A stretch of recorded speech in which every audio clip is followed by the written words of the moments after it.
Hey everybody, I'm Andy the Kenworth Guy. Thanks for coming by the channel today. So you may be wondering what this is all about here. My finger is almost healed, still a little bit scabby.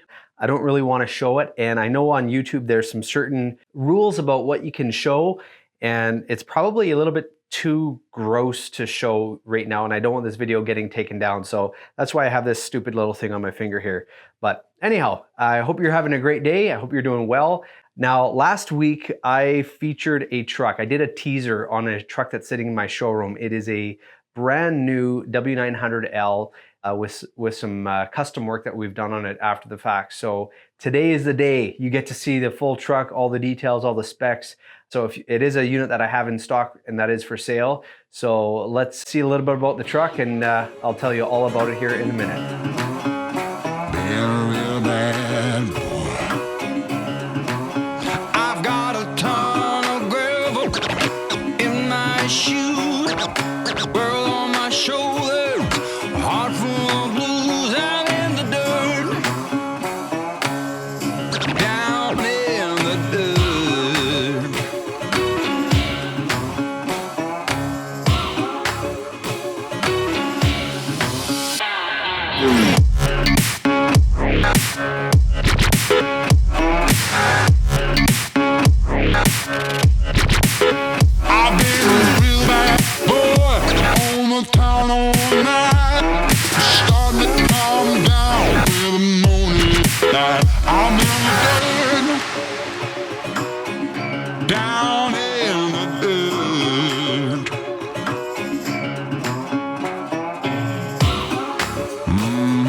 So here we are at the truck.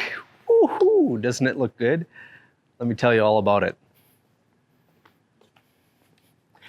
So this is a 2020 W900L, of course. This is one of our stock units. And first I'll kind of go around the truck twice here. I'm going to show you what the truck is and then what some of the things we modified on it. So this is a 244-inch wheelbase W900L with a 72-inch Aero Cab Aerodyne sleeper. Comes with the dual exhaust, dual air cleaners, and the air intake tube covers that you can see there. That's all kind of right from the factory. We have a 13,200-pound front axle with a 5-inch axle drop. It is sitting a little bit lower though. Okay, I'll talk about some of the options we did. We lowered the front end a little bit on this here, so it closes it off quite a bit more. Also going back to the front here, we put on this this custom bumper here as well, a 20-inch bumper. Another chrome bits here, chrome caps on the nuts as well. So that's a really nice solid looking bumper there. And we put some custom striping on it here. This is not paint. This is custom vinyl, but it looks really sharp, really nicely done. Just kind of give you a preview of what that looks like all the way across here. Really cool design. I'm a fan. I really like it. So what we have here is the dual exhaust with the 7-inch tailpipes up top here. We have your battery box, which has the diamond plate cover with the black end caps on there. We put chrome paneling from the factory right here, and this is an added chrome piece here that we added on just to kind of close it out a little bit more. This side here, you'll notice that the step is a little bit lower, so it's going to be different on both sides just based on what will fit. So that's something there. We also have the chrome paneling going underneath here as well. It has the painted def tank cover along with the painted fuel tanks. So that's something that we did here as well. and then this chrome closeout panel down below as well. I love these fenders, just a nice, really low, long and low fenders, looking really sharp. 11R22.5 rubber, aluminum rims all the way around. They are level 1, so they're not the Durabrite rims. We have the Kenworth AG400 suspension. And as far as the rear axle is concerned, we put a DSH40. So this is a high performance 40,000 pound rear axle in the truck, which has a 3.36 ratio or 336 gears on 22.5 rubber. And so that's what we have. It has a 18-speed manual transmission, which I'll show you in a second, and a 500 efficiency series Cummins. So this is basically your quintessential 110,000 triaxle spec truck right here. What we have going on here, it's a 24-inch fifth wheel slide on a 7.8-inch ride height. And then we have the larger 150-gallon fuel tank here that is painted with the chrome underneath here as well. Now you also have the chrome panel right there. Your DPF box and the diamond plate with the black end caps. And we have the stainless piece right here. Now, obviously, you don't have that other chrome panel down below. Like I told you, with the DPF box, this sits up a little bit higher, so you can't actually get it in there. So, but you probably wouldn't have noticed that if I didn't tell you. So that's that there. Let's open up the hood, and I'll show you what we got going on under here. But while we're taking another quick look here, some other chrome pieces that we put on. We added the chrome over top of the headlights here. We were thinking about changing these out to the JW speakers. We'll wait till we have a buyer on it and maybe offer that as an option if they want it. We have the split windshield with the chrome beading around the windows. And we also have the 13-inch drop visor up top there as well. So it looks really sharp. And we got the marker lights up on the roof of the cab and the sleeper with the air horns up top. We also put on the chops right here. So you got the chrome panels on both sides for the chops. That's what I call them anyways. What do you guys call them? You call them chops? You call them stainless chrome bits? I don't know. What do you call them? Tell me. I'll stick with chops. All right, I'll open up this hood, give it a try.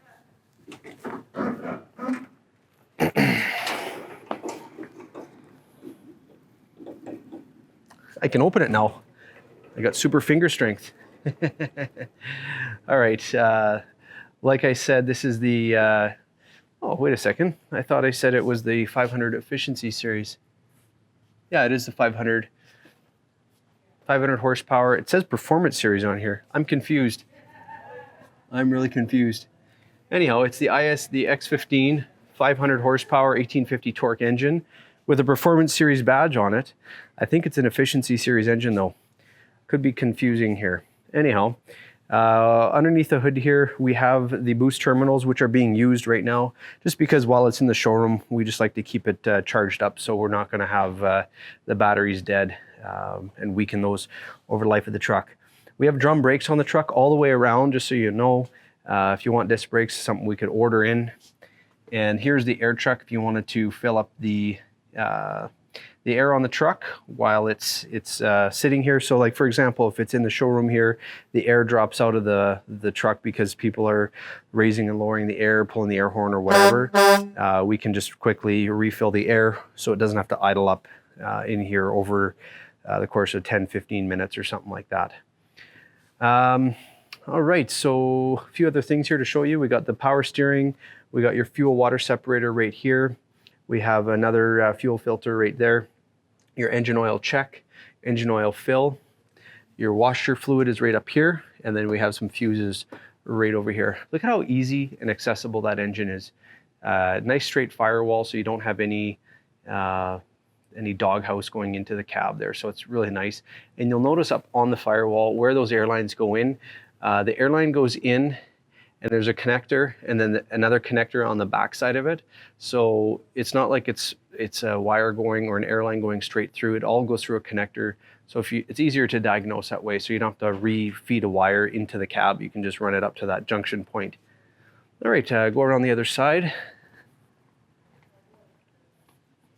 So over here we have your turbo, we got your alternator, accessory, your power systems, everything running over here. There's your HVAC system right up here, and your coolant is right there. Now the trucks do come with a little cable that you can hook up right here. That's just to help it from blowing back and knocking you in the head if you're working on it underneath. You do want to make sure that you keep these things nice and greased, and these guys down here. What these guys do is help to support the fender on this little bracket there. What will happen over time, if you're going up and down the road, the fenders are shaking and you'll get the paint to start cracking along here. So make sure that if you are in a ordering a W9L, you put that on there. That's what I would do if we're looking at that. So that's a few things about the truck. Just love how this thing is laid out and looking. Let's take you inside the truck and show you what we got going on inside.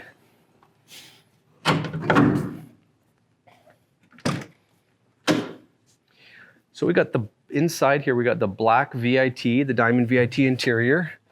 You'll see we got the black Sears seats, which are the very nice, comfortable seats, nice and wide, the fat boys as I call them. They are stowable armrests on it as well, so easy to knock out of the way if you have to.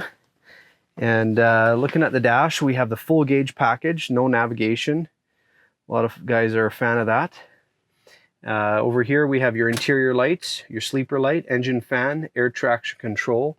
These are your load lights on the back of the bunk.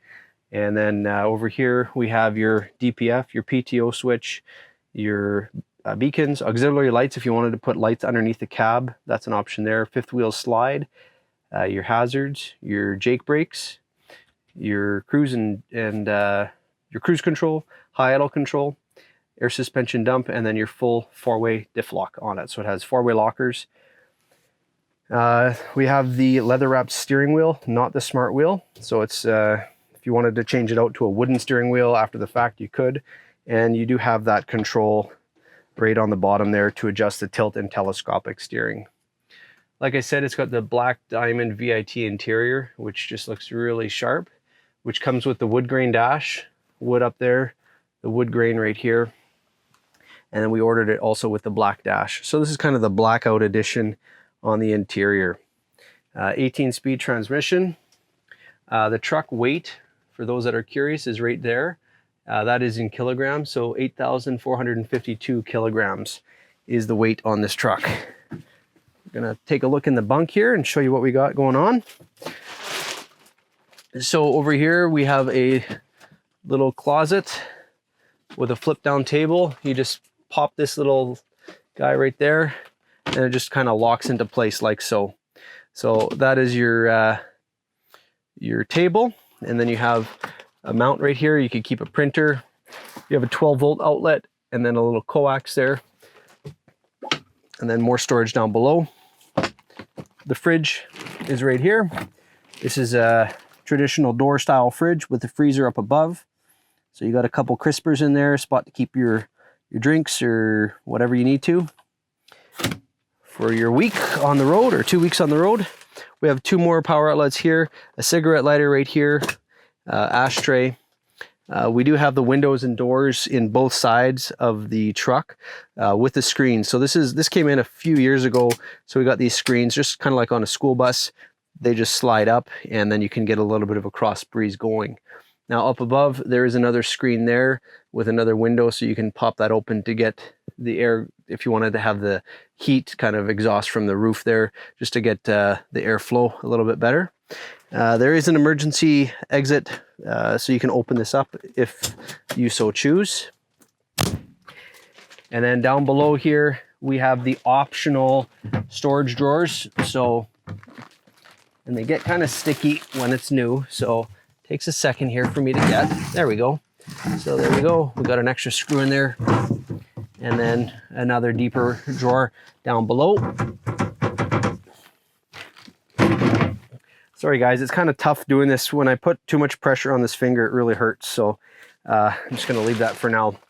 Now over here, we have your drawer with the hanger for hanging long pants or shirts if you want.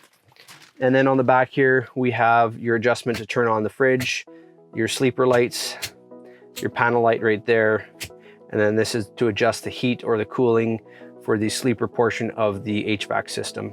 There's a little alarm clock right here. You have another little spotlight, and then you have a little cup holder so you can keep your coffee there in the morning or whatever you want.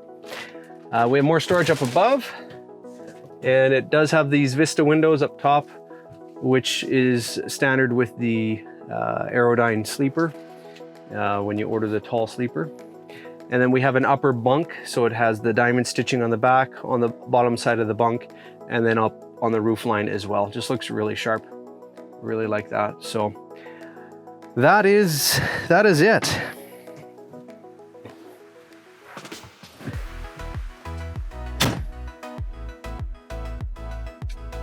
All right, so yeah, thanks for coming by to watch this video.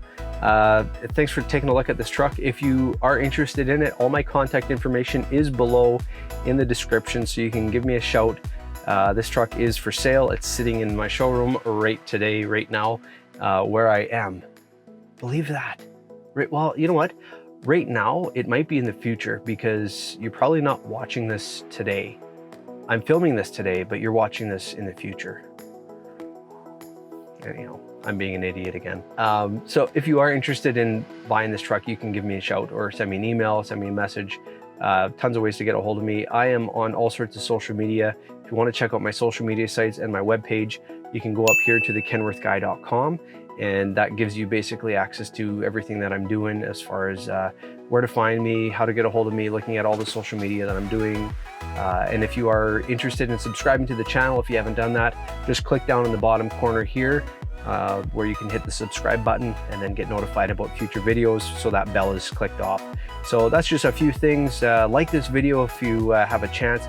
Punch that, smash it, hit it, Kenworth style, just hit that nice thumbs up button there, and that'll make my day.